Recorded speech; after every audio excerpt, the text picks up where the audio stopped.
Why Lost World? In essence, what we did is we created a new dimension, right? A different universe, right? A world that is lost to you in physical reality that you cannot access. What are you looking for? I'm trying to mint the boat party NFT. Here we go. It's like the last one. I'm going to mint the subnest. Go to your passport. There. Yeah. You trying to mint? Yeah. Machine, Yeah. what do you think? No, I mean, that's great. And the thing is, like, a lot of people are talking about this, right? Including Meta, right? NVIDIA. And for many people, it's still like La La Land. Oh, it's just kind of like this beautiful concept. Just to get straight to the point and make it very relatable for the everyday person, can you give us examples of how we can use Lost Worlds and how it would benefit specific people? Yeah, there's so many use cases, and I could talk about it from different perspectives, right? Like like I said, like I grew up as an advertiser, so I'm always thinking about how can businesses best serve their consumers, right? How can businesses best create experiences for their consumers? And we immediately through Lost Worlds, we open up the retail sector for consumers. So you can go to your favorite restaurant and that restaurant can tell that you come there often, you mint that NFT and you're a loyal customer, and they can reward that for you, right? And that NFT being located at that one spot, if 100 people go there, that's a shared experience. Now that NFT can give you access to that community of those 100 people who have that shared experience. That's a community, right? We, in essence, by creating something that can only be happen within a specific location, right? A town, a region, a monument, right? Those are areas in which it's almost like a Schelling point. I don't even know if that's the right word, but it's a place where people can congregate, and then you can have a community that can move into the quote unquote metaverse, right? Through the real world. That's one. There's other simple things that we can do right now, and we could talk about this as well. We're on Avalanche, and we are going to be at the Avalanche Summit, which is like the huge like Avalanche event that is happening. Everybody's talking about it. All the big name projects are there, and we in essence are creating an experience for people to go around and mint NFTs from some of their favorite projects at different stages, right, all over the event, right, and they can have that experience there. You could also think about games, right? One thing that people immediately think of when they think of us, they think of Pokemon Go, right? Or Ingress is the other one, right? That people think about, this location-based gaming. And all we're doing is providing tooling, and a platform for other people's creativity to take hold, right? I don't want somebody to come in and just make a copy of Pokemon Go, even though, truth be told, we have something like that coming, right? And it's not necessarily a copy because I don't want to get copyrighted, but we have something that kind of reflects that game experience. But no, we want to provide tooling that allows creators to use location as a means of expression, as well as a means of scarcity, right? PFPs, right? The only scarcity is within the rarity as well as the total supply. And now what we're doing is we're using location as another form of rarity and engagement for the NFT ecosystem. Right. Yeah. Can you mention any way, like a couple of examples probably of companies that could benefit from these NFTs? How to create experiences, right? Yeah, I can give you. Can I tell you that? Like we're in talks with a big uh, QSR, quick service restaurant, right now. And they're super excited about what we're doing. But I'll give you another example, and it's something that's specific to maybe the U.S. audience. I'm not sure, but I'm sure everybody knows this game, the game Monopoly. Are you guys familiar with the game Monopoly? Sure. Yeah, It right. It's a takes global like 5 game. days to complete. Yeah. Yeah, it takes like 10 days to complete. So McDonald's for years, there was actually a Netflix documentary about this, had this game called Monopoly, right? And the way that the game worked is that you buy some fries, and on the fries there's like a sticker, right? And on the sticker it would be one of the Monopoly board pieces, right? And if you collect all the colors of them, like Boardwalk is all the blues, right? if you collect, all the blues or all the greens or you get different prizes, right? And one of the tricks that was happening, or back in the heyday of it, right, in probably like the early 2000s or like late 90s, was that certain pieces were only at certain regions of McDonald's, right? So like you can get the Park Place in New York, but you could only get the Boardwalk in California, or at least that was like the strategy and thinking, right? All the pieces were split over, so it was harder for you to get there. But if you think about that, what you can do with something like Lost Worlds is you can create an elevated retail experience where people can engage, right, with your brand and with your product. So we can have a game, or you can have a thing where you want people to come to your store, and if they go to X amount of times, they get a discount, or they get a free this, and as long as they have that NFT or have that pass and they mint that pass. Or maybe it's about the different stores that they go to, right? And like that amplifies the experience. If you think about for example, sporting, like what if it was the NBA, and the NBA has like they'll give a lifetime pass or a year pass to any game, or like NBA TV, if you go to every stadium and mint the NFT of that stadium. That serves a dual function. That serves just a collector's item for people who like to collect, because there's people who like that, as well as an opportunity for a brand to directly engage with consumers, right? Because that's all trackable, right? But not trackable in the sense of like, oh, we know everything about you. These people are opting in to your community, right? And they want to be there because they're engaging with you. Same thing with concerts, right? If Kanye has a concert and he has merch, right? I don't know if you guys have been to any of those concerts. He has like some really cool merch, right? What happens if there's certain merch, or maybe a audio track that you can only mint at that concert, right? And everybody who is at that concert has that NFT, and they're now in a shared group, in a shared experience on Discord or on Telegram or wherever, right? That where they're all talking about that one shared experience that they all had, right? It's like one of those things where I can come up with so many different meaningful experiences, right? Both top to bottom. That there's like, I'm trying to, like, I want to tell you some of the names that we're kind of engaging with right now, Go, but bring them it's on. recorded. But yeah, just to say, like, if you think about ways of reviving tourism, right? You think about hotels. Um, you think about rewards programs with hotels. Think about rewards programs with airlines. Think less of Lost Worlds as, oh, we're coming out with the next Pokemon Go, as much as we are creating the platform and the tooling for anyone to create the next Pokemon Go, for anyone to create the next rewards program that amplifies their business.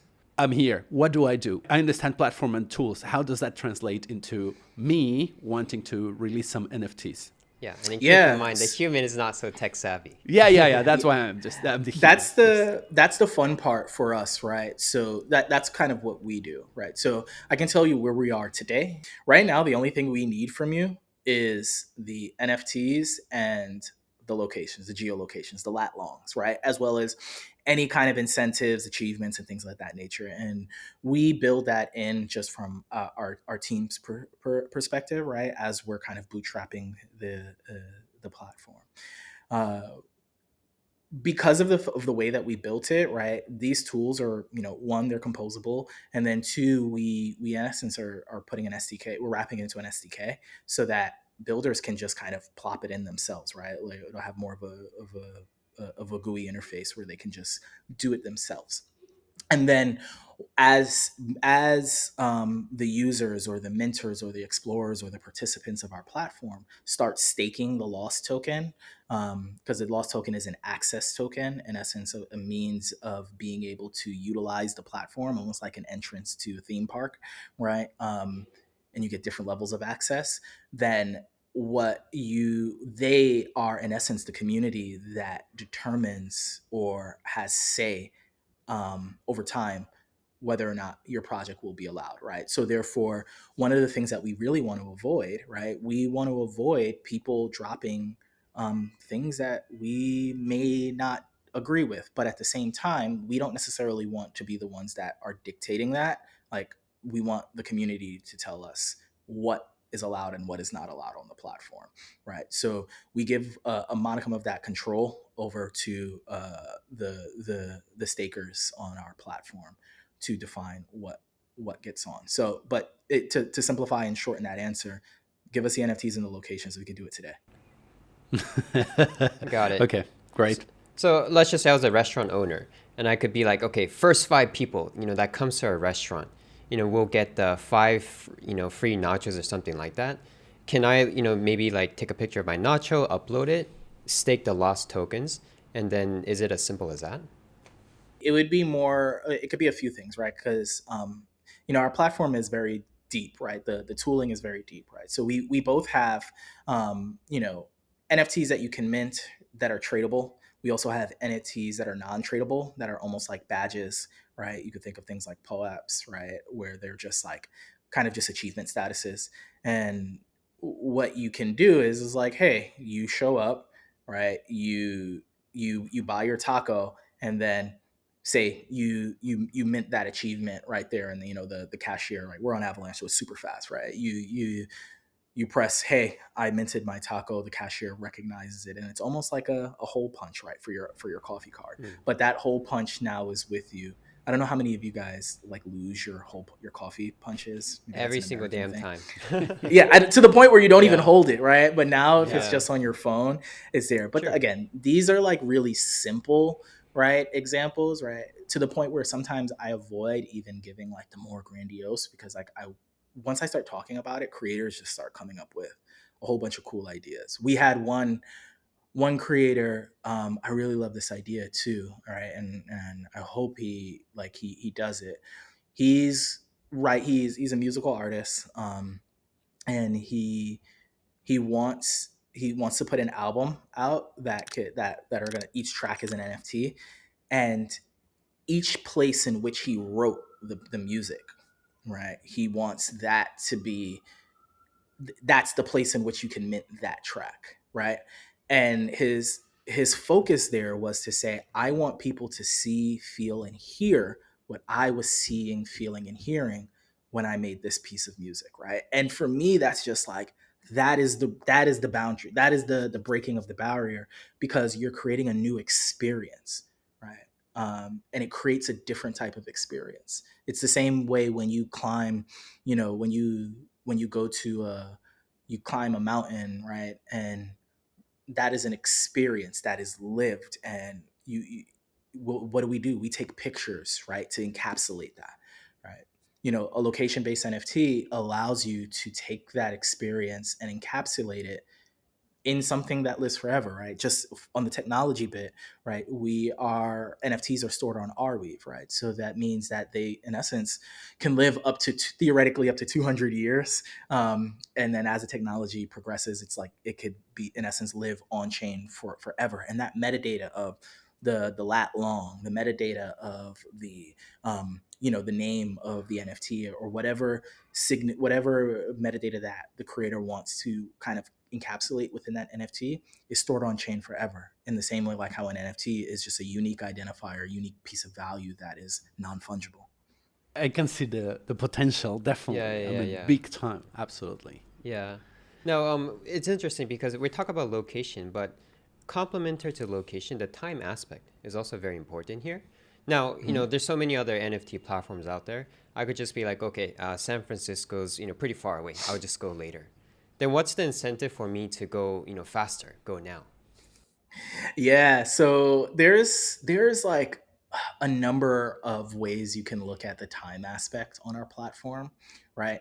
Again, it depends on the type of project, right? There may be projects that have, quote unquote infinite mints, right, where there's no time element.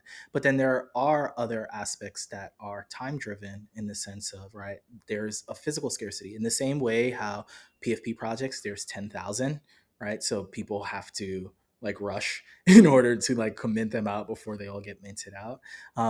you can take that into account as well. I think kind of what we do, because of the differences there, you probably won't have that like super fast mint outs, and that's not the KPI we should be judged by.